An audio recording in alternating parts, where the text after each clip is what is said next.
Hello guys. तो guys हमारा thermodynamics का लास्ट लेक्चर ये है। तो इस लेक्चर में हम डिस्कस करेंगे गिब्स फ्री एनर्जी और हम देखेंगे सेकंड लॉ ऑफ थर्मोडायनेमिक्स। ठीक है, तो हमारा लास्ट लेक्चर है ये आपका, तो पूरा थर्मोडायनेमिक्स चैप्टर दी एंड हो जाएगा। ठीक है, इसके बाद हम एटॉमिक स्ट्रक्चर देखेंगे, है ना। हमारा फर्स्ट चैप्टर चल रहा है some basic concept of chemistry, फिर हम एटॉमिक स्ट्रक्चर लेंगे। ठीक है, और थर्मोडायनेमिक्स। ठीक है, तो चलिए स्टार्ट करते हैं। मेरा नाम है शंकर गुरुम और आप देख रहे हैं ओ लर्निंग पॉइंट। तो हम यहाँ पर कुछ क्वेश्चन भी सॉल्व करने वाले हैं प्रीवियस ईयर का, नीट का और जेई का। ठीक है, स्टार्ट करें। चलिए तो स्टार्ट करेंगे। तो भाई सबसे पहले तो हम देखेंगे सेकेंड लॉ क्या होता है, सेकेंड लॉ ऑफ थर्मोडायनेमिक्स। ठीक है, सेकेंड लॉ ऑफ थर्मोडायनेमिक्स, यानी थर्मोडायनेमिक्स का हम फर्स्ट लेक्चर देख चुके हैं। अब देखेंगे सेकेंड लॉ, ठीक है, ऑफ थर्मोडायनेमिक्स, ऑफ थर्मोडायनेमिक्स। तो भाई ये लास्ट लेक्चर है, तो मस्त आपका फर्स्ट मतलब एक चैप्टर कंप्लीट हो जाएगा, फिर हम धीरे धीरे एक एक चैप्टर कंप्लीट करते जाएंगे। ठीक है, चलिए फर्स्ट आपका जो सेकंड लॉ ऑफ थर्मोडायनेमिक्स क्या बोलता है, यानी क्या लॉ क्या कहता है कि पहला तो ये बोलता है कि जो आपका जितना भी स्पॉन्टेनियस प्रोसेस होता है वो रिवर्स नहीं हो सकता है, यानी इरिवर्सिबल होता है। क्या होता है? इरिवर्सिबल होता है। तो जितना भी आपका यानी all spontaneous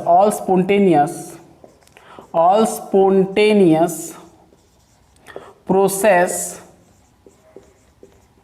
are irreversible, irreversible. ठीक है, नेक्स्ट पॉइंट ये बोलता है कि अगर स्पॉन्टेनियस प्रोसेस रिवर्सिबल होगा तो आपको कुछ वर्क करना पड़ेगा। यानी आप कह सकते हैं कि अगर स्पॉन्टेनियस प्रोसेस को रिवर्सिबल करना चाहोगे तो आपको एक एक्सटर्नल एजेंसी की जरूरत है। विदाउट एक्सटर्नल एजेंसी आपका स्पॉन्टेनियस प्रोसेस रिवर्स नहीं होगा, है ना। यहां पर लिखना कि without some external agency the spontaneous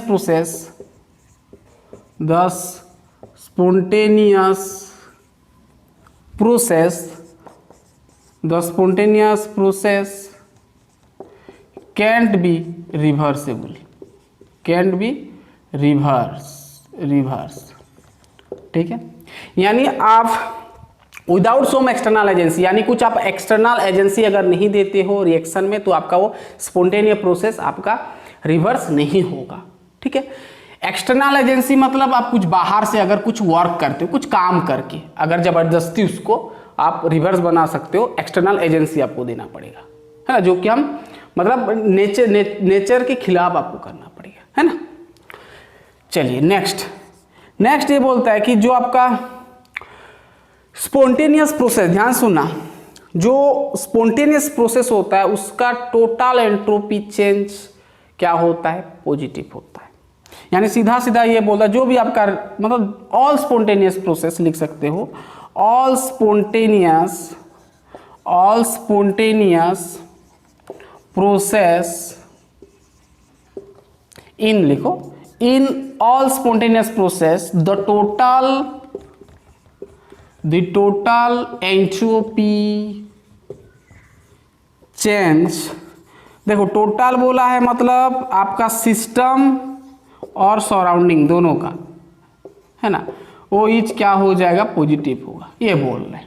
ठीक है, तो ये आपका सेकेंड लॉ ऑफ थर्मोडायनेमिक्स पहला बोलता है कि all the spontaneous process are thermodynamically are irreversible, thermodynamically आप लिख सकते हो। नेक्स्ट बोलता है कि रिवर्स, आप स्पॉन्टेनियस प्रोसेस को रिवर्स कर सकते हो with the help of external agency. Last point बोलता है कि total entropy change in all spontaneous process is क्या हो जाएगा? पॉजिटिव होगा, सिस्टम और सराउंडिंग का। ये छोटा कॉन्सेप्ट है सेकेंड लॉ का।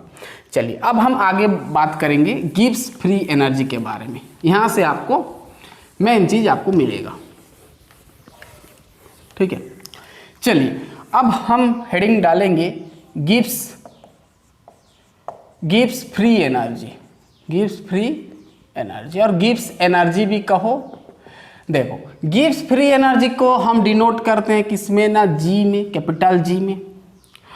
अगर चेंज कर रहे हो, अगर सिस्टम का अगर गिब्स एनर्जी चेंज देखोगे तो डेल्टा जी लिखोगे। अगर स्टैंडर्ड कंडीशन है तो डेल्टा जी नॉट लिखोगे। जैसे हम एंथैल्पी वगैरह का एच लिखते हैं, फिर डेल्टा एच लिखते हैं, फिर डेल्टा एच नॉट लिखते हैं, है ना।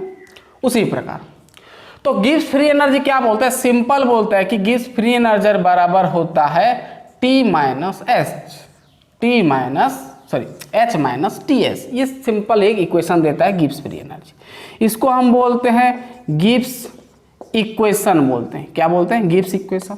और गिब्स फंक्शन कहो, ठीक है। अब H क्या होता है, H जानते हो आपका हीट कंटेंट होता है, हीट कंटेंट ऑफ सिस्टम होता है, और सिंपल जिसको आप बोलते हो एंथैल्पी, है ना। T आपका होता है एब्सोल्यूट टेम्परेचर, एब्सोल्यूट टेम्परेचर, ठीक है। S आप जानते हो एंट्रोपी होता है, ठीक है। ये सब आपको कहानी पता है। चलो अब अगर कोई सिस्टम है, ये सिस्टम चेंज हो रहा है, ठीक है। अगर कोई एक सिस्टम, ये this is your system 1 system 2, यानी सिस्टम 1 से सिस्टम 2 आपका अगर कोई सिस्टम चेंज हो रहा है, मान लो ये पहला सिस्टम है, उसका गिब्स एनर्जी था G equal to H1 minus T S1, इसका चेंज हो गया G equal to T H2 minus T S2। मतलब यहाँ ये एनर्जी से ये एनर्जी चेंज हुआ, तो यहाँ पर कितना चेंज हुआ, यानी हम चेंज ऑफ फ्री एनर्जी देखेंगे तो क्या करेंगे, फाइनल से इनिशियल माइनस कर देंगे। ये आपका फाइनल होता है, जैसे हम एंथैल्पी वगैरह का करते थे, ठीक उसी प्रकार ये आपका इनिशियल होता है। उसका इनिशियल एनर्जी इतना था, जी इक्वल टू इतना, और फाइनल मान लो इतना है। अगर हम टोटल देखेंगे तो इससे ये माइनस कर देंगे, ठीक है। G1 मतलब G2 से G1 माइनस कर देंगे, ठीक है। बहुत इजी है भाई। चलो अब आपको एक यहाँ पर एक इक्वेशन मिलने वाला है, तो हम यहाँ पर माइनस कर देंगे G2 minus G1 equal to, ये माइनस ये करेंगे तो H2 minus T S2 minus ये कर देंगे H1 माइनस टी S1। अब H2 देखना, G2 माइनस G1 को हम लिख सकते हैं change of free energy delta G। H2 अब खोल दो इसको, तो H2 minus T S2 minus H1 minus minus plus हो जाएगा, टी S1 हो जाएगा। अब H2 माइनस H1 को मैं डेल्टा H लिख सकता हूँ। ये दोनों में मैं माइनस कॉमन लिया, टी कॉमन लिया, देखो ये दोनों में टी है, टी कॉमन ले गया तो यहाँ पर हो गया आपका S2, और ये प्लस है तो माइनस यहाँ पर लिखेंगे S1 हो जाएगा, तभी तो माइनस प्लस माइनस होगा, माइनस माइनस प्लस होगा। क्लियर बात। चलिए अब इसको मैं ऐसे लिख सकता हूँ delta H minus T, T आपका कांस्टेंट होगा भाई, टी आपका कांस्टेंट। S2 माइनस S1 को हम क्या लिख सकते हैं, डेल्टा S। यानी भाई आपको चेंज ऑफ फ्री एनर्जी कितना मिल गया, इसको नोट डाउन करें। चेंज ऑफ फ्री एनर्जी बराबर होगा डेल्टा H, यानी change of enthalpy minus temperature into change of entropies. Clear बात, क्लियर बात। तो इसको नोट डाउन करें, ये एक फॉर्मूला मिल गया। तो ये जो इक्वेशन है, ये जो पर्टिकुलर इक्वेशन को हम बोलते हैं गिब्स, क्या बोलते हैं, गिब्स हेल्महोल्ट्ज इक्वेशन भी बोलते हैं। देखना भाई कहीं पर अगर स्पेलिंग गलत होगा तो करेक्ट करना, ठीक है। हेल्महोल्ट्ज होता है ना, हेल्महोल्ट्ज इक्वेशन। चलिए इतना दूर आपको समझ में आ गया, गिब्स एनर्जी इक्वल टू इतना मिल गया। अब ये फॉर्मूला हम ज़्यादातर भी यूज करेंगे भाई, कॉन्सेप्ट इसका डेल्टा जी इक्वल टू इतना। अब देखेंगे कि डेल्टा जी और रिएक्शन का स्पॉन्टेनियस, यानी रिएक्शन का स्पॉन्टेनिटी के बीच में क्या रिलेशन है। क्या डेल्टा जी स्पॉन्टेनियस के ऊपर डिपेंड करता है, या तो फिर स्पॉन्टेनियस प्रोसेस डेल्टा जी के ऊपर डिपेंड करता है, करेगा। अब मैं आपको समझाऊंगा, पहले इतना लिख ले, फटाफट लिख ले, देन हम स्टार्ट करेंगे। चलिए बहुत बढ़िया दिख रहा है। अब हम देखेंगे ना रिलेशन बिटवीन, ऐसा नहीं लिखो, गिब्स एनर्जी लिखो, और गिब्स एनर्जी एंड स्पॉन्टेनिटी क्या होता है, ठीक है।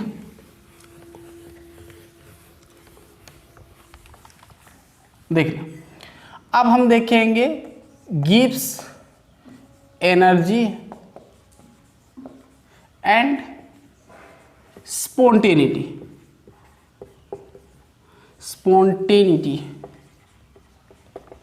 Of a process.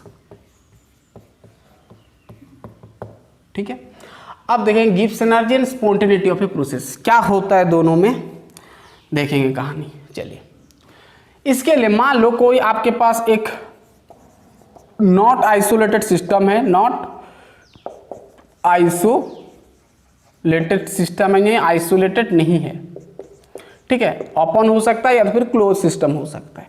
तो उसका मैं आगे से बता चुका हूं, टोटल एंट्रोपी चेंज क्या हो जाता है आपका, डेल्टा एस सिस्टम का प्लस डेल्टा एस किस क्या होता है, सराउंडिंग का। ये आपको पता है, टोटल एंट्रोपी चेंज अगर आप निकाल रहे हो तो सिस्टम का और सराउंडिंग का दोनों का क्या, entropy.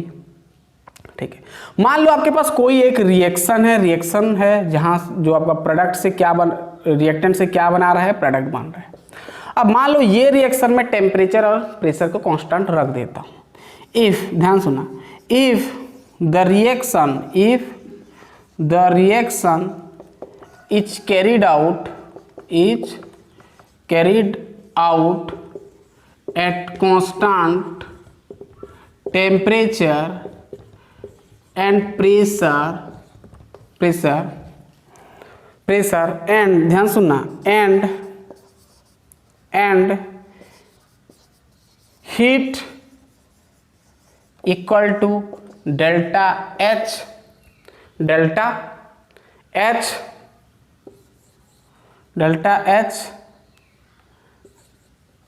given out to the surrounding,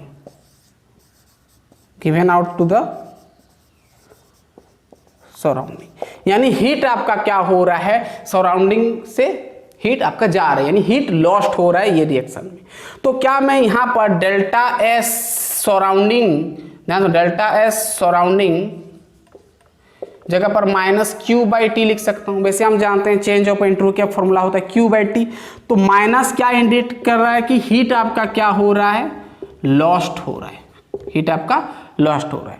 तो ये क्यू को हम माइनस डेल्टा एच भी लिख सकते हैं बाई टी, यानी डेल्टा एस, ध्यान से ना, डेल्टा एस सराउंडिंग का वैल्यू कितना मिल गया, minus delta H by T. अब यहाँ सराउंडिंग जगह पर ये डाल दो। ठीक है, हमें एक फॉर्मूला हम यहाँ पर निकालने जा रहे हैं, इसीलिए मैं आपको सब ये सब लिखाया। चलो, अब बहुत इजी है। अब delta S total equal to delta S system का प्लस डेल्टा एस सराउंडिंग का इतना मिला, तो प्लस माइनस माइनस कर दो, डेल्टा एच बाई क्या हो गया, टी हो गया। ध्यान सुनना, अब फॉर्मूला नहीं मिला है हमारा मेन फॉर्मूला, जहाँ से कि हम स्पॉन्टेनिटी चेक कर पाए, है ना, वो निकलेगा। आप delta S total equal to, यहाँ पर एलसीएम ले जाओ टी, तो आपका ये हो जाएगा T delta S system minus delta H. ठीक है, अब टी को इधर मल्टीप्लाई किया तो T delta S total equal to T delta S, ये सिस्टम का है, माइनस डेल्टा एच। अब सबको इंटरचेंज कर दिया। ठीक है, इसको इधर लाया, इसको उधर फेंका, तो ये इधर आएगा तो डेल्टा एच हो, नहीं तो इसको ऐसे करो, ये प्लस इधर आएगा तो माइनस हो जाएगा, तो माइनस टी छोड़ो, उसको उधर फेंक देंगे, इसको इधर ले आते, तो डेल्टा एच हो जाएगा minus T delta S equal to, plus इधर है, इधर आएगा तो minus T delta S total. ठीक है, पूरा क्लियर बात। Delta H minus T delta S equal to इतना हो गया। देखो समझ में आ रहा है, पूरा क्लियर, पूरा क्लियर, देख लो।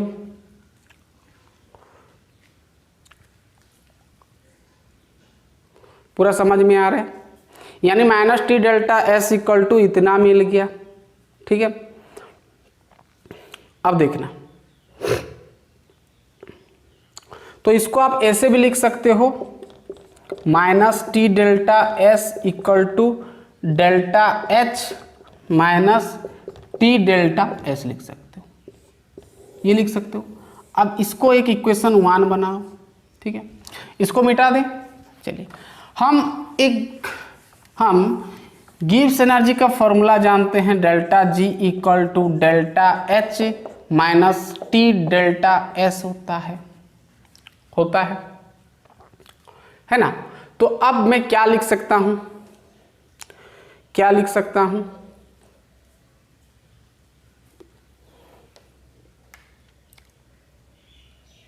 यहां पर डेल्टा देखो, गौर से अगर देखेंगे तो ये बराबर दिख रहा है ना। अगर दोनों को हम कंपेयर करेंगे, इक्वेशन 1 और 2 को हम देखेंगे फ्रॉम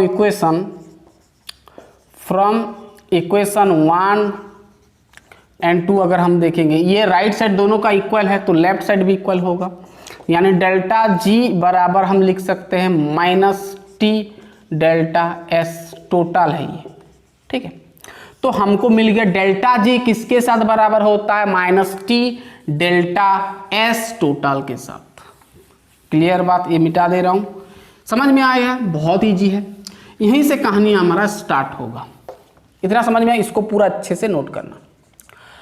अब नोट डालना, अब नोट डालो। देखो अब क्या डाला, नोट डाला। अब हम चेक करेंगे, पहला तो स्पॉन्टेनियस कब होगा, है ना। पहले देखेंगे हम स्पॉन्टेनियस, क्या देखेंगे, फॉर स्पॉन्टेनियस में आपका डेल्टा जी क्या होगा, लेस देन जीरो होगा कि ग्रेटर देन जीरो होगा कि इक्वल टू जीरो होगा, वो सब देखेंगे, शॉर्ट क्वेश्चन में बनता है ये सब। हम जानते हैं कि स्पॉन्टेनियस केस में आपका जो चेंज ऑफ एंट्रोपी यानी टोटल चेंज ऑफ एंट्रोपी क्या होता है, जीरो से बड़ा होता है। एंट्रोपी का केस का मैं बात कर रहा हूं, यानी आपका ये पॉजिटिव हो जाएगा, जीरो से बड़ा यानी पॉजिटिव, यानी डेल्टा एस पॉजिटिव होगा तो हम मानेंगे कि रिएक्शन स्पॉन्टेनियस है। लेकिन हमको ये देखना है कि डेल्टा जी क्या होगा, क्योंकि हम डेल्टा जी देख रहे हैं और स्पॉन्टेनिटी देख रहे हैं, दोनों में क्या है रिलेशन, ठीक है। अब देखो, अगर डेल्टा एस जीरो से बड़ा है तो यहां पर अगर डेल्टा एस जगह पर आप जीरो से बड़ा डालोगे, जीरो से बड़ा मतलब 2 3 4 5 6 7 सब पॉजिटिव नंबर आएगा। अब जितना भी यहां पर पॉजिटिव नंबर आप अप्लाई करोगे तो माइनस तो है ना, तो माइनस भी तो अप्लाई करना पड़ेगा, यानी नेगेटिव आ जाएगा, है ना। तो यानी आपका क्या हो जाएगा, डेल्टा जी भी क्या हो जाएगा, नेगेटिव हो जाएगा। डेल्टा जी नेगेटिव मतलब डेल्टा जी होगा जो लेस देन जीरो होगा, जीरो से क्या होगा, छोटा होगा। यानी क्या समझ में आया कि स्पॉन्टेनियस में क्या होगा ना, delta G less than zero होगा। इसको नोट डाउन करें, फॉर स्पॉन्टेनियस प्रोसेस में डेल्टा जी हमेशा जीरो से छोटा होगा। क्लियर बात, जीरो से छोटा होगा और आपका ये जीरो से बड़ा होगा, डेल्टा एस, ठीक है। चलिए, ये डेल्टा एस का कहानी हम आगे देख चुके हैं, है ना, एंट्रोपी चेंज और उसका स्पॉन्टेनिटी। दूसरा, फॉर नॉन स्पॉन्टेनियस, अब देखेंगे नॉन स्पॉन्टेनियस में क्या होगा। हम जानते हैं नॉन स्पॉन्टेनियस में आपका जो डेल्टा एस टोटल यानी एंट्रोपी चेंज टोटल क्या होता है भाई, जीरो से क्या होता है, छोटा होता है। हम आगे डिस्कस कर चुके हैं, जीरो से छोटा यानी डेल्टा एस क्या होगा, मस्ट बी नेगेटिव।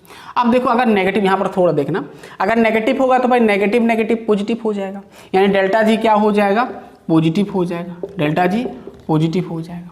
पॉजिटिव यानी डेल्टा जी आपको क्या मिलेगा, जीरो से बड़ा मिलेगा, यानी delta G greater than zero. ये होता है आपका क्या, नॉन स्पॉन्टेनियस केस में। नॉन स्पॉन्टेनियस केस में याद करो भाई, डेल्टा जी क्या होगा, जीरो से बड़ा होगा, स्पॉन्टेनियस में जीरो से छोटा होगा यानी नेगेटिव होगा। चलो ये दोनों नोट करना, क्योंकि शॉर्ट क्वेश्चन में आपको दिखाऊंगा मैं, ये आया था क्वेश्चन में, ठीक है। अब बात करेंगे 3 नंबर, अगर डेल्टा जी बराबर हो गया जीरो के साथ तो आपका वो इक्विलिब्रियम स्टेज में आ जाएगा, यानी इक्विलिब्रियम हो जाएगा, यानी फॉर इक्विलिब्रियम, फॉर इक्विलिब्रियम। अब इक्विलिब्रियम में क्या होगा ना, डेल्टा जी जो होगा भाई जीरो के साथ बराबर हो जाएगा, ये बस याद करो, ठीक है। इतना दूर तक आपको समझ में आ गया। चलिए लिख लें फटाफट, देन हम आगे जाएंगे। चलिए हो गया, लिख लें इतना। फिर हम अब देखेंगे कि स्टैंडर्ड फ्री एनर्जी चेंज क्या होता है। स्टैंडर्ड मतलब हम आगे से पढ़ चुके हैं, अगर नॉर्मल जो रूम टेम्परेचर है और 1 बार प्रेशर है तो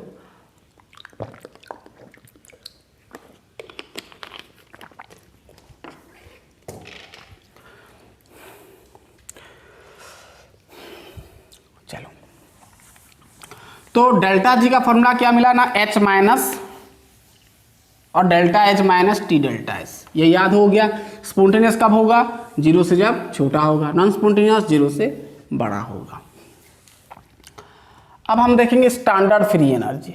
अरे भाई वही है, कुछ नहीं, स्टैंडर्ड फ्री एनर्जी।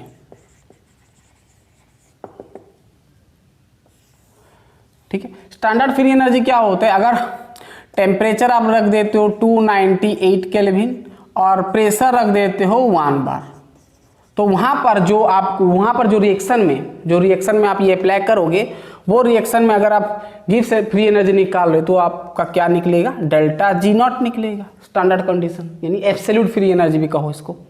तो ये क्या हो जाएगा ना, delta H not minus T delta S not हो जाएगा। स्टैंडर्ड करो, इधर नॉट लगाओ, इधर भी नॉट लगेगा। ये सिंपल बात है भाई। अब अगर कोई आपके पास रिएक्टेंट है, रिएक्टेंट से क्या बन रहा है? प्रोडक्ट बन रहा है। ये सब हम आगे से देख चुके हैं। तो यहाँ पर अगर रिएक्शन में अगर आप डेल्टा जी नॉट यानी स्टैंडर्ड फ्री एनर्जी चेंज निकाल रहे हो तो कैसे निकालोगे? तो जैसे हम आगे से करते थे, सम ऑफ एंथैल्पीज करते थे, माइनस एंथैल्पी ऑफ रिएक्टेंट, फिर माइनस देते थे, फिर सम ऑफ क्या एंथैल्पीज ऑफ रिएक्टेंट करते थे। ठीक उसी प्रकार तो क्या होगा? डेल्टा जी नॉट, ये रिएक्शन, क्योंकि रिएक्शन का बात चल रहा है तो आर देता हूं, ठीक है, इक्वल टू क्या लिखते हैं? सम ऑफ, क्या लिखेंगे? टोटल एंथ्रो, मतलब टोटल कहो या तो फिर सम ऑफ क्या? Sum of free energy change, ऐसे लिखो, sum of free energy change of reactant करना minus sum of free energy change of product, sorry product करना, प्रोडक्ट से रिएक्टेंट करना। ठीक है, तो ये छोटा फॉर्मूला आप कह सकते हो, बहुत कम जगह यूज होगा, ना के बराबर, फिर भी नोट कर लो। ये सब पता है आपको। जैसे एंथैल्पी पे करते थे हम, standard enthalpies of product minus standard enthalpy of reactant, और ये सॉम करते थे। मतलब जितना भी आपका रिएक्टेंट होगा सबको प्लस प्लस करके लिखना होता है। चलिए, ये सब आपको पता है। चलिए, और एक छोटा टॉपिक मैं आपको दिखाता हूँ जहाँ से क्वेश्चन बन जाता है कई बार। इक्विलिब्रियम कांस्टेंट और आपका डेल्टा जी, है ना। मतलब आप फ्री एनर्जी में, फ्री एनर्जी चेंज से कैसे आप इक्विलिब्रियम कांस्टेंट निकाल सकते हो। ठीक है, तो अब देखेंगे थोड़ा relation between delta G and के। के मतलब इक्विलिब्रियम कांस्टेंट होता है। क्या होता है? इक्विलिब्रियम कांस्टेंट, कांस्टेंट, ठीक है, इक्विलिब्रियम कांस्टेंट। ये दोनों में क्या देखेंगे? तो सिंपल भाई, एक चीज बस याद रख लो कि डेल्टा आर जी नॉट यानी एक रिएक्शन का स्टैंडर्ड फ्री एनर्जी चेंज और इक्विलिब्रियम कांस्टेंट का रिलेशन क्या होता है ना, माइनस आर टी लॉन के होता है। ये बस याद कर लो। और एक भी मैं फॉर्मूला दूंगा, माइनस आर टी लॉन के, ये आपका गैस कांस्टेंट होता है, मैं बहुत बार बोल चुका हूँ, ये गैस कांस्टेंट, और आपका टेम्परेचर ये लॉन के, है ना। देखो भाई, अब अगर यहाँ पर डेल्टा आर जी नॉट है माइनस आर टी, अब देखो अगर लॉन को लॉग करते हो यानी बेस 10 करते हो तो यहाँ पर 2.303 मल्टीप्लाई करना पड़ता है, तो लॉन क्या बन जाता है? लॉग बेस 10 बन जाता है। ये सब आपको पता है, ठीक है। चलिए, तो यानी इसका फॉर्मूला आप ये कह सकते हो। अब देखो, और एक ठो, अगर आपके पास एंथैल्पी दे दिया और एंट्रोपी दे दिया तो भाई कैसे इक्विलिब्रियम कांस्टेंट निकालोगे भाई? यहाँ पर तो बस गिब्स फ्री एनर्जी दिया है और टेम्परेचर और गैस का, इसका तो वैल्यू हमको पता है, तो आप क्या निकाल सकते हो। अगर आपको एंथैल्पी दे दिया और एंट्रोपी दे दिया तो कैसे निकालोगे लॉन के और आप इक्विलिब्रियम कांस्टेंट के होता है आपका इक्विलिब्रियम, ये कैसे निकालोगे? अगर आपके पास ध्यान सुना, इफ अगर गिवन है क्या, डेल्टा एस नॉट है और डेल्टा एच नॉट है, तो कैसे करोगे? देखो, उसके लिए आप ये सब क्यों बता रहा हूं, क्योंकि आपको न्यूमेरिकल्स में मिलेगा ये। अब देखना, हम जानते हैं delta G not equal to delta H not minus T delta S not होता है, ठीक है। इसको इक्वेशन 1 बनाओ। अब हमको मिला डेल्टा आर जी नॉट, वैसे दोनों सेम ही है, delta R G not equal to कितना मिला, माइनस आर टी और माइनस 2.303 कह सकते हो, 2.303 RT log 10K। अब चाहो तो log K भी लिख सकते हो भाई, ये आपका इक्वेशन 2। अगर गौर से देखोगे तो दोनों का ये इक्वल है ना, तो आप क्या लिख सकते हो, अगर ये इक्वल है तो भाई ये इक्वल होगा, यानी -2.303 RT log 10K equal to क्या लिख सकते हो, ये लिख सकते हो delta H not minus T delta S minus T delta S, ये लिख सकते हो। चलो अब माइनस को अगर मैं हाथ से मिटा दिया तो ये चेंज हो जाएगा, माइनस माइनस प्लस हो जाएगा ये, और ये आपका क्या हो जाएगा, माइनस हो जाएगा। ठीक है, अब मैं यहाँ पर सिर्फ log 10K को रख दूँ तो ये वाला मल्टीप्लाई इधर आएगा तो डिवाइड हो जाएगा, यानी भाई T delta S not minus delta H not by क्या हो जाएगा 2.303 RT। अब R का और T का वैल्यू आपको दे देगा न्यूमेरिकल, उसमें टेंशन मत लेना। यानी भाई आपको इक्विलिब्रियम कांस्टेंट का वैल्यू कितना मिल गया, यानी log 10K equal to T delta S not minus delta H not by 2.303 RT। तो भाई ये बहुत इंपॉर्टेंट फॉर्मूला भाई, सब जगह यूज करेंगे इसको, नोट करना इसको, ठीक है। अब भाई फिर K का निकालोगे तो log 10 को इधर फेंक दोगे तो एंटी लॉग हो जाता है, वैसे यहाँ से ही हम निकाल सकते हैं। चलो नोट करना, अब सवाल हम करेंगे, चलिए फटाफट नोट कर लीजिए।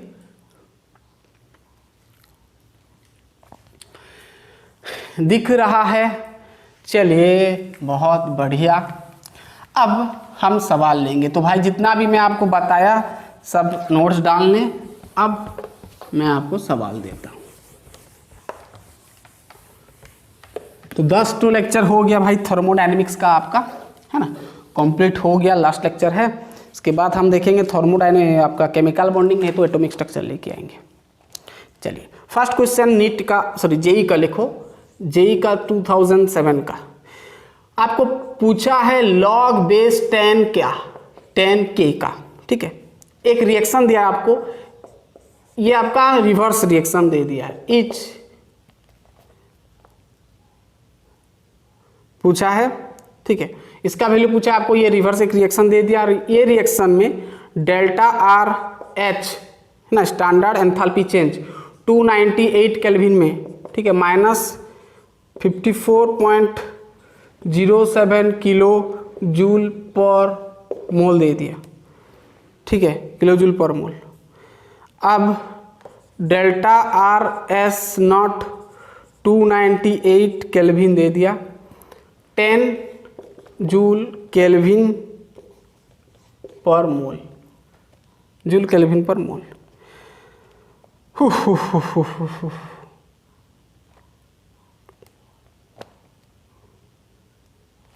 आर दे दिया वैल्यू आपको 8.314 जूल पर केल्विन पर मोल, ठीक। तो भाई आपको क्या पूछा है, क्या पूछा है log 10 का, यानी इक्विलिब्रियम कांस्टेंट का वैल्यू पूछा है, log 10 का, log 10K का, ठीक है, यानी K का नहीं पूछा है, बस पूरा टोटल ये टर्म को पूछा है। तो हम जानते हैं फॉर्मूला, तो आपको ऑप्शन दे दिया भाई, 5 दिया है, बी या 10 दिया है, क्योंकि आपका log K का तो कोई उसका यूनिट नहीं होता है तो ऐसे ही मिलेगा। 5, 10, 95 दिया है, और डी दिया है आपका 100 दिया है, ठीक है। क्या होगा बताओ। अब देखो, अब मैं बताया, ठीक है, अब मैं बताया log 10K का वैल्यू होता है T delta S not minus delta H not by RT होता है, ये मैं बताया, ठीक है। अब वैल्यू डाल दो, टेम्परेचर 298 दिया है, डेल्टा S कितना दिया है भाई, डेल्टा S ये दिया है 10 है ना, 10 है, हाँ 10 है, यूनिट छोड़ दो, प्लस आपका क्या है फिर माइनस है ना, तो डेल्टा H दिया है माइनस में तो माइनस माइनस प्लस दे दिया, डेल्टा H है आपका 54.07 किलो जूल है, ठीक है, किलो जूल, दोनों का यूनिट सेम है तो भाई ऊपर किलो जूल ही मिलेगा, तो किलो जूल को छोड़ दिया मैं, ठीक है। अब नीचे R क्या है, 8.314 प्लस नहीं इंटू होगा ना, इंटू टी क्या है 298। ठीक है, क्या हो जाएगा भाई, इसको सब कैलकुलेशन करोगे तो 10 आएगा। क्या आएगा 10 आएगा, तो नोट कर लो, ये सब कैलकुलेशन कर सकते हो, प्लस माइनस करना है कुछ नहीं, 10 मिलेगा तो आपको करेक्ट आंसर ये मिलेगा। ठीक है, ये जेई 2017 में पूछा था। ठीक है, तो देखा ये वाला ज़्यादा हमारा फॉर्मूला यूज होगा। ठीक है, चलो अब नेक्स्ट सवाल हम देते हैं, छोटा सवाल। चलिए, क्लियर हो गया। चलिए अब नेक्स्ट क्वेश्चन लिखें।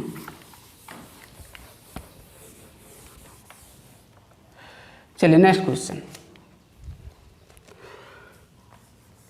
क्वेश्चन नंबर 2 क्या पूछा है, फॉर ए गिवन रिएक्शन, आपको एक रिएक्शन दिया है और डेल्टा एच का, वो रिएक्शन का डेल्टा एच दिया है 35.5 जूल पर मोल दिया है, एंड डेल्टा एस का जो वैल्यू दिया है 83.6 जूल पर केल्विन पर मोल। यूनिट देखो भाई अच्छे से। ठीक है, द रिएक्शन इज स्पॉन्टेनियस, बोला है कि द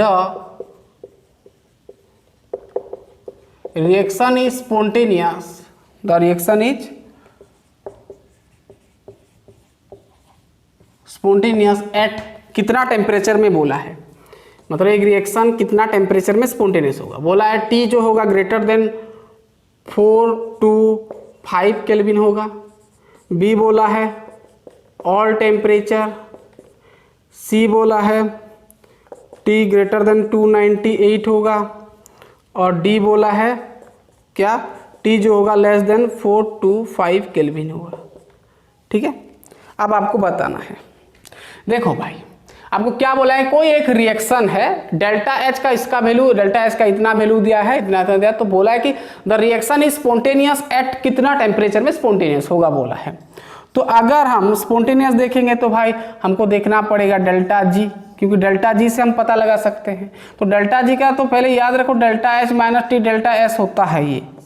तो मैं आपको बताया था, ध्यान सुनना, मैं आपको बताया था कि जो डेल्टा जी, सुनना, स्पॉन्टेनियस मैं बताया था फॉर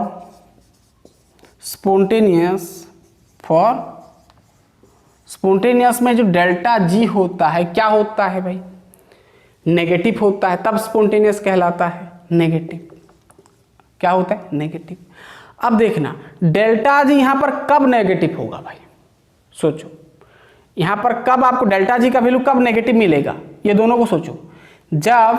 जब ये इससे छोटा होगा, डेल्टा एच जब, यानी व्हेन, ध्यान सुना, व्हेन जब डेल्टा एच जो है ये छोटा होगा डेल्टा एस के साथ और टी डेल्टा एस के साथ।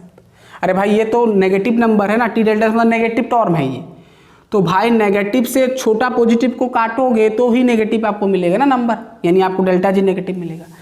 मेरे कहने का मतलब डेल्टा जी कब नेगेटिव होगा, जब यहाँ पर डेल्टा एस बड़ा होगा ये छोटा होगा, तब तो बड़ा से छोटा कटेगा तो बड़ा का नंबर ही मिलेगा, यानी माइनस मिलेगा, यानी नेगेटिव मिलेगा।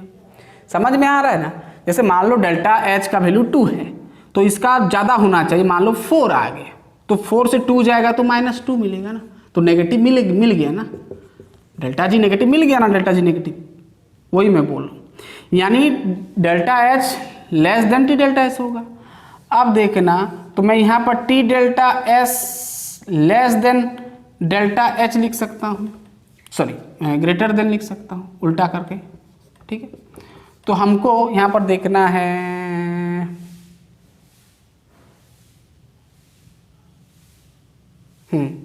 अब डेल्टा एच हमको दिया है ना। ठीक है, अब टेम्परेचर को अगर मैं रख देता हूं तो temperature greater than delta S इधर आएगा तो delta H by delta S हो जाएगा। तो यानी हमको T greater than equal to delta H, ध्यान सुनना डेल्टा एच कितना है भाई 35 वैल्यू पुट कर दो, 35.5 जूल पर मोल, और नीचे क्या डालोगे डेल्टा एस का वैल्यू 83.6 जूल पर केल्विन पर मोल। मोल मोल कट गया, जूल जूल कट गया, बच गया केल्विन। इन्वर्स ऊपर आएगा तो केल्विन हो जाएगा, यानी हमको केल्विन में मिल जाएगा। तो भाई दोनों को काट दो, काट के आपको मिलेगा T ग्रेटर देन 425 केल्विन। ठीक है, तो ये आपको मिलेगा क्या, ये वाला फर्स्ट ऑप्शन। ठीक है, क्लियर बात, क्लियर। तो ये आपका आया था नीट में 2017 को आया था, जेई में 2017 को आया था, सॉरी वो 2007 को आया था भाई, 2007 को आया था, ये 2017 में आया था। नीट आया था 2017 को, नोट करना। ठीक है, प्रीवियस ईयर का आप बहुत सारा क्वेश्चन है उठा सकते हैं, वहीं से सॉल्व कर सकते हैं। चलिए अब नेक्स्ट हम देखेंगे और एक तो नई नीट का आपका 2016 को पूछा था। बहुत इजी है भाई, बहुत इजी, कॉन्सेप्ट से भी पूछता है, न्यूमेरिकल से भी पूछता है ना।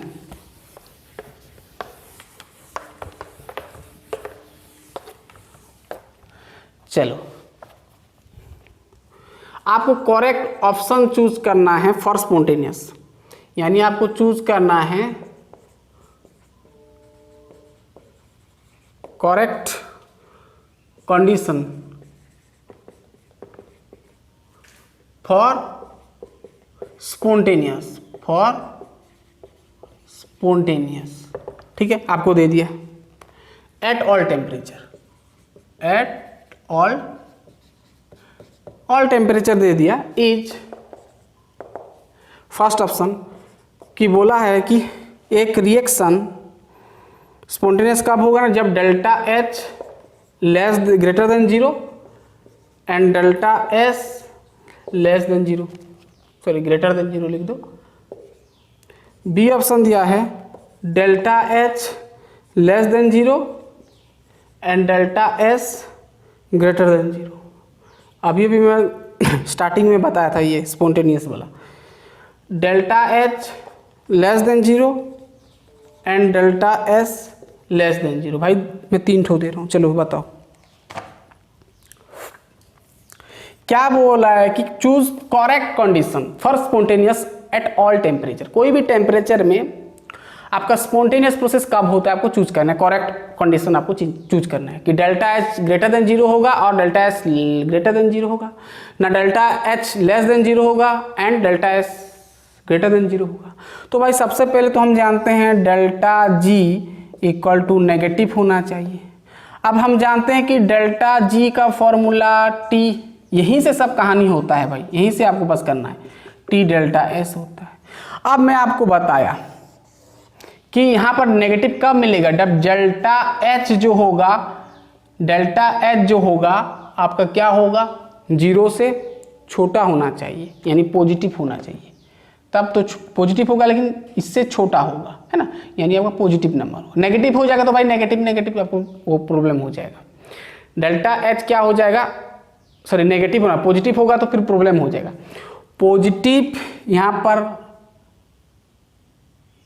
डेल्टा एच जो है 0 से छोटा होगा, तब डेल्टा एच क्या होगा, नेगेटिव मिलेगा, तो नेगेटिव मिल जाएगा, है ना।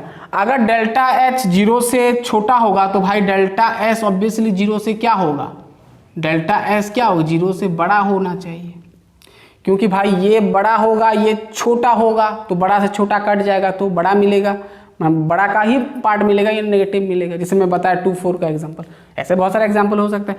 डेल्टा एच मतलब ये छोटा है, ये बड़ा होगा ना, ये 0 से छोटा होगा तो नेगेटिव में मिलेगा, ये बड़ा होगा तो पॉजिटिव मिलेगा, तो पॉजिटिव से नेगेटिव कटेगा तो क्या मिलेगा, पॉजिटिव नहीं मिलेगा, नेगेटिव मिलेगा, क्योंकि इसका ये छोटा मतलब नेगेटिव, ये भी नेगेटिव, बस नंबर बड़ा होगा, नेगेटिव साइन तो रहेगा ना भाई। जैसे डेल्टा एच मान लो -2 हो गया और डेल्टा एच का मान लो 0 से बड़ा यानी मान लो 4 हो गया, तो 4 हो गया, तो -4 -2 -6 यानी नेगेटिव आया ना, यानी स्पॉन्टेनियस हुआ ना। यानी क्या समझ में आया कि डेल्टा एच लेस देन 0 होना चाहिए और डेल्टा एस ग्रेटर देन 0 होना चाहिए ऑलवेज, यानी भाई ये होगा।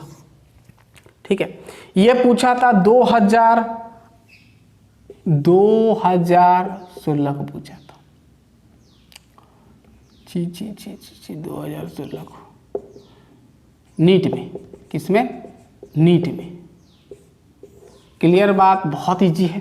चलो अब और एक सवाल मैं आपको देता हूँ, ठीक है, इतना लिख लें फटाफट। और एक सवाल मैं देता हूँ, चलिए शॉर्ट क्वेश्चन है, कॉन्सेप्चुअल वाला है, चलिए इतना लिख लें। दिख रहा है, चलो 40 मिनट हो गया है। अब कहानी देखते हैं, लास्ट नंबर। वैसे बहुत सारा सवाल बन सकता है भाई, मेरे को मत बोलना कि सब नहीं कराए बोल के, क्योंकि कितना क्वेश्चन करवाएंगे। आपको बस कॉन्सेप्ट समझ आना चाहिए और कैसे अप्लाई करते हैं वो बस हो गया। और बाकी का तो आप कर सकते हैं, अगर कॉन्सेप्ट आपका स्ट्रॉन्ग हो गया तो बाकी जिस प्रकार का भी आपको क्वेश्चन दिया रहेगा आप सॉल्व कर सकते हो। अब मार्केट में सब अवेलेबल है भाई, सब किताब आप कर सकते हो, है ना, खरीद सकते हो। तो प्रीवियस ईयर का, जेई का, आईआईटी का, जो जिसका भी आप प्रिपरेशन कर रहे हो उसका किताब ले आना, उसका सॉल्यूशन भी दिया रहता है, तो आप आसानी से सॉल्व कर सकते हैं। बस मैं 2-4 ठो ज़्यादा नहीं कराता हूँ, कम कराता हूँ, ठीक है, क्योंकि वही नंबर आ जाता है ना, रिपीट हो जाता है, क्या फ़ायदा, कुछ फ़ायदा नहीं है। तो अब मैं जो कर रहा हूँ उसी के बेस पे आपको करना है सब नंबर, कुछ भी हार्ड नहीं है, ठीक है। चलो और एक नीट का मैं दे रहा हूँ 2005 का। चलिए next question.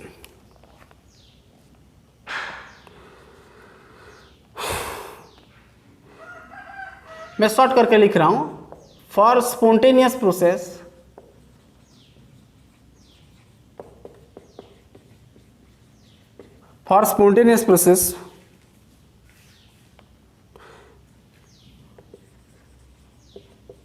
which one of the correct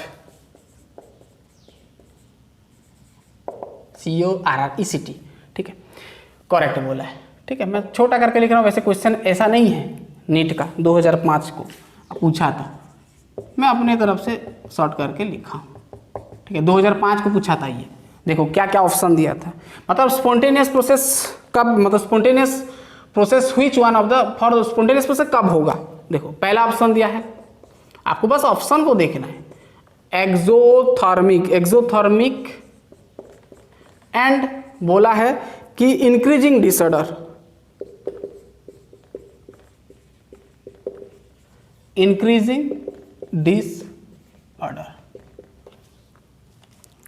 ठीक है।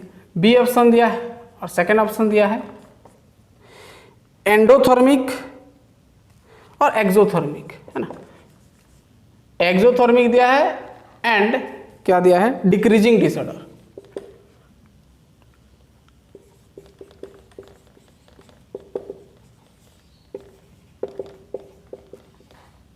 डिसऑर्डर, अब डिसऑर्डर मैं बता चुका हूं भाई, जितना ज़्यादा डिसऑर्डर उतना ज़्यादा उसका एंट्रोपी, ठीक है, मैं बता चुका हूं ये सब एंट्रोपी में।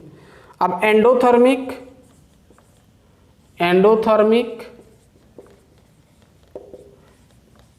एंड इंक्रीजिंग डिसऑर्डर,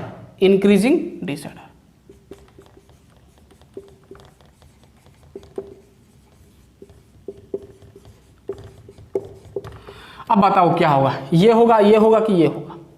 कौन सा कंडीशन में, मतलब कौन सा सिचुएशन में आपका स्पॉन्टेनियस प्रोसेस होता है, कि जब एक्सोथर्मिक होता है और इंक्रीजिंग डिसऑर्डर होता है, या तो फिर जब एक्सोथर्मिक होता है डिक्रीजिंग डिसऑर्डर होता है, जब एंडोथर्मिक होता है और इंक्रीजिंग वो होता है, ठीक है। चलो सॉल्यूशन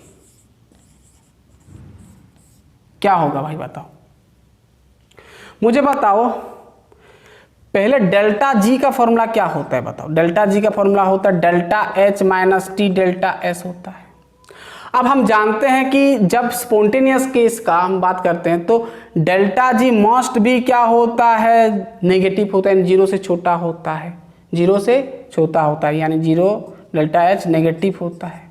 अब डेल्टा एच नेगेटिव यानी इसको हम बोल सकते हैं एक्सोथर्मिक, यानी हीट रिलीज हुआ एक्सोथर्मिक, ठीक है। डेल्टा एच क्या होगा, नेगेटिव होगा, डेल्टा एच नेगेटिव होगा यानी एक्सोथर्मिक हुआ। अब देखना, अगर डेल्टा एच नेगेटिव आ गया, ये नेगेटिव आ गया, डेल्टा एच आपका नेगेटिव आ गया। अब ध्यान सुनना, अब मुझे बताओ डेल्टा एस क्या होता है, पॉजिटिव जब होता है तो आपका क्या होता है, इंक्रीजिंग डिसऑर्डर में बता चुका हूं, यानी डिग्री ऑफ रैंडमनेस बढ़ता है ना, तो आपका क्या हो जाएगा यार, इंक्रीजिंग डिसऑर्डर, इंक्रीजिंग डिसऑर्डर, ये सब पता है आपको, ठीक है। डेल्टा से अगर पॉजिटिव है तो इंक्रीजिंग डिसऑर्डर यानी डिग्री ऑफ रैंडमनेस बढ़ जाएगा। पूरा क्लियर, डेल्टा एस आपका पॉजिटिव हो गया, पूरा क्लियर। मतलब स्पॉन्टेनियस कब होता है, जब डेल्टा जी नेगेटिव होता है ओनली। तो भाई डेल्टा जी नेगेटिव कब होगा, जब डेल्टा एच नेगेटिव होगा। अब अगर डेल्टा एच नेगेटिव होगा तो डेल्टा एस पॉजिटिव होगा, ठीक है, क्लियर बात। चलिए सिर्फ डेल्टा एस का मैं बात करूँ, इसका पॉजिटिव होगा तो पॉजिटिव, नेगेटिव नेगेटिव हो जाएगा तो नेगेटिव रिजल्ट मिलेगा आपको, यानी आपको स्पॉन्टेनियस मिलेगा, ठीक है। ये बहुत ही कॉन्सेप्चुअल है। चलिए आपका कॉन्सेप्ट क्लियर हो गया। अब हमारा नया चैप्टर हम स्टार्ट करेंगे। तो भाई ये लेक्चर था आपका किसका ना, आपका गिब्स फ्री एनर्जी का। इसके बाद हम नया चैप्टर स्टार्ट करेंगे। फर्स्ट चैप्टर तो हमारा चल रहा है बेसिक कॉन्सेप्ट ऑफ केमिस्ट्री का, ठीक है, आधा दूर हुआ है। उसके साथ साथ हम एटॉमिक स्ट्रक्चर लेंगे, नहीं तो केमिकल बॉन्डिंग ले जाएंगे, ठीक है, वहाँ से सवाल ज़्यादा बनता है, ठीक है। तो चलिए फटाफट हम नेक्स्ट लेक्चर में मिलते हैं। पढ़ाई करते रहिए, ऑल द बेस्ट।